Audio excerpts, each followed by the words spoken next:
Hello everyone. In this class, we will be starting from the very beginning.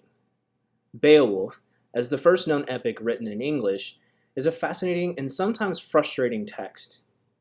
In this presentation, I will offer students some historical and thematic context for reading and understanding Beowulf. Let's get started.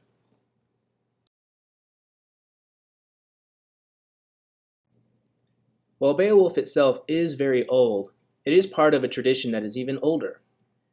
Indeed, Beowulf shares a lot of the most common characteristics of heroic epics, which include the following. Heroic epics display society's ideals. That is, they express the values of the society in which they were created.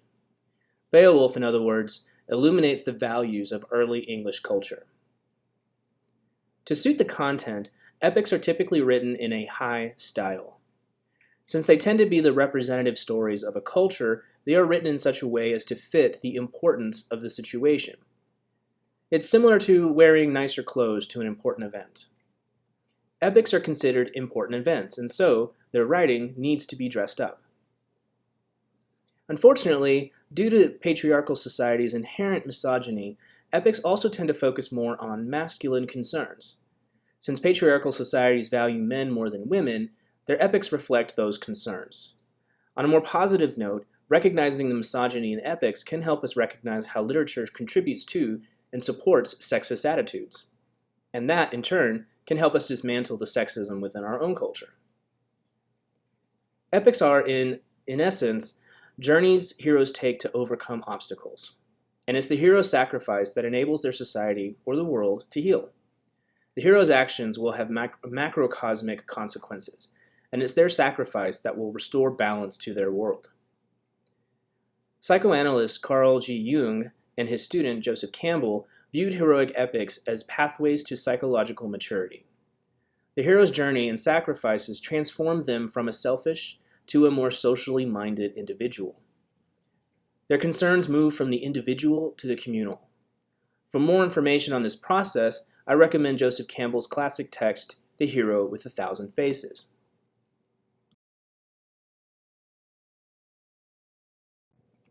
Examples of the epic tradition can be found throughout many cultures and many time periods. For instance, some ancient to early modern epics include Homer's The Iliad and the Odyssey, Virgil's The Aeneid, Dante's The Divine Comedy, Edmund Spenser's The Faerie Queene, and John Milton's Paradise Lost. Modern examples include Harry Potter, Star Wars, The Hobbit and Lord of the Rings, The Hunger Games, and comic books such as Marvel and DC. Please note that while the Hunger Games series has a female protagonist, Katniss does not exhibit traditionally feminine traits. Even today, there are few examples of women-centric epics, though the times are changing. For instance, Moana can be considered one example of a modern epic with a more feminine character. In fact, it's exactly Moana's empathy that saves her world, rather than the more traditionally masculine trait of fighting antagonists.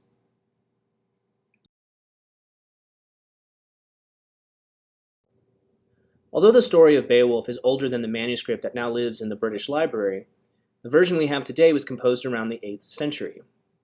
The poet, who is unknown, invokes the tale's oral traditions. Before it was written down, Beowulf was transmitted orally. That is, people told the tale of Beowulf to others, and those, in turn, told others. So, it was passed down through speech. J.R.R. Tolkien, writer of The Hobbit and Lord of the Rings, argued that Beowulf is a heroic elegy. It appears to be mourning a past hero and the culture he represents. The plot of Beowulf follows the adventures of the title character and can be separated into 3 distinct sections, all of which align with the monsters Beowulf fights. Grendel's mother, when Beowulf is a young warrior, and the dragon, when Beowulf is an old king. Taking Jung and Campbell's theory into consideration, the poem's 3 sections indicate important points in Beowulf's psychological maturity, and so it is interesting to think about what each monster represents to Beowulf.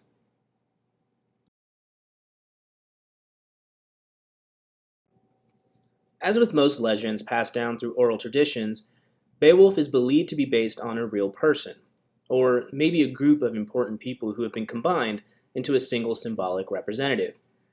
much in the way King Arthur is believed to be the amalgamation of multiple kings in England's early history. Through the numerous references to Christianity, we do know that the author was Christian. Writing soon after the conversion of pagans to Christianity had mostly been completed. Indeed, Beowulf and Hrothgar are treated as enlightened pagans in the poem. Other references to Christianity include Grendel's ancestry. In fact, the poem and its representation of monsters illuminates the poet's cultural views on race and racial purity. Notice how Grendel and his mother are not described with all that much detail, just merely dark forces of nature.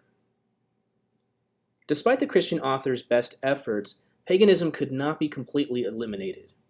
For instance, the poem still displays some pagan traditions, like its focus on a warrior society, the privileged relationship between warrior and his lord, or thane, and the numerous references to gold and pagan burial rituals. As you read Beowulf, keep in mind that the characters do not have the same relationship to wealth that we do today. They didn't think about it in the same way. Gold and treasure was not meant to be hoarded for personal use, but meant to be shared with the community. The more a leader gave to his subjects, the better they were.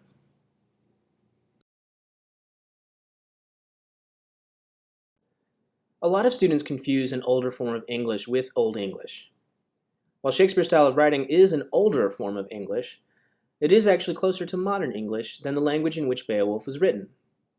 That is, we can read Shakespeare without needing it to be translated for us.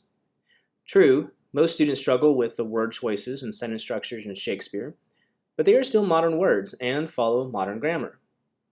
Beowulf, however, was written in Old English, which means it was closer to its Germanic origins.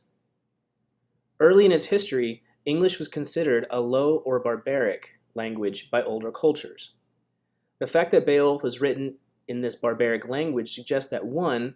English was rising in esteem, and 2. that the poet's intended audience were those low people. If you look at the image to the right, you can see an example of what Old English looks like. As you can see, without special training in Old English, most English speakers today cannot read Beowulf as it is originally written. Therefore, any version that you read has been translated, including the Seamus Heaney version we will read for this class.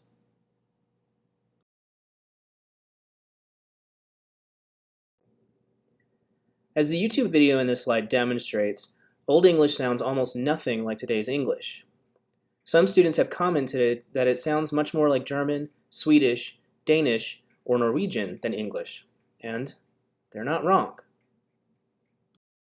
What we gardena in yer dagum, thaid keninga thrum ye frunnen, who adalingas ellen fremedon, oft chill shaving shalana threatum, monium maigdum, mere settle oft there, eis or a airlas, sid an airest wert, feierschaft funden, he das vrouwerie bad werks onder wolknem, wert men dem thag, or that him eichwilch, dar se tendere, overgrond huren, schulde, gom and yelden.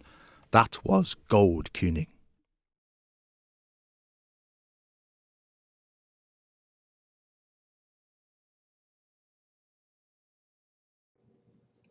Thank you for watching, and please let me know if you have any questions.